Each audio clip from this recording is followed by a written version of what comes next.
can you give us the construct of how you will deconstruct the racism that was built into the roadways that you talked to the griot earlier when you broke that information with us? Can you talk to us about how that could be deconstructed? For sure, yeah. So the principle of Justice 40 is that at least 40% of the clean investments in this bill will go to benefit the communities that are overburdened and underserved. So part one of that is defining those investments that are eligible, and that's a lot of it, and we're working to map out kind of program by program, mode by mode, what would qualify. For example, if we're buying clean buses, right, how do we make sure in terms of where those buses go, but also looking at the business opportunity, the jobs that are going to be created, the businesses that will have a chance to compete for the business opportunities it creates. That, too, I think is a very important element of equity here that's in the spirit of Justice 40. And again, we have a lot of guidance and oversight from the White House since that's an administration-wide initiative.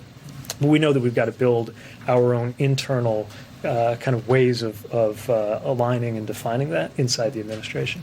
As to where we target those dollars, I'm still surprised that some people were surprised when I pointed to the fact that if a highway was built for the purpose of dividing a white and a black neighborhood, or if an underpass was constructed such that a bus carrying mostly black and Puerto Rican kids to a beach, or that would have been, in New York was designed too low for it to pass by, that obviously reflects racism that went into those design choices.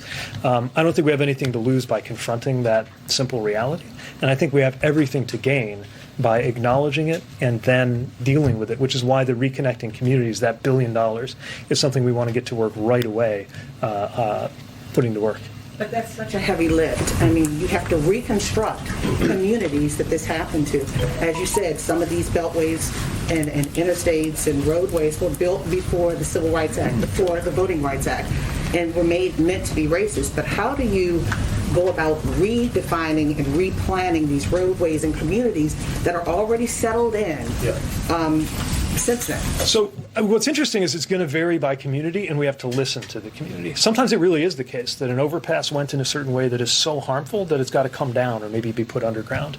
Other times, maybe it's not that way. Maybe the really important thing is to connect across it, to add rather than subtract. And that's where we don't want to impose a one-size-fits-all answer from here. But when we were out in Syracuse, for example, looking at I-81, we saw the local vision for how they want to get past those divisions. And those local ideas are going to be taken very seriously as we try to meet the spirit of this law. Thank you, Secretary Buttigieg. You just said this bill and the passage of it could not come at a more urgent time. So do you know when President Biden plans to sign this bill? I'd have to refer you to my White House colleagues on that.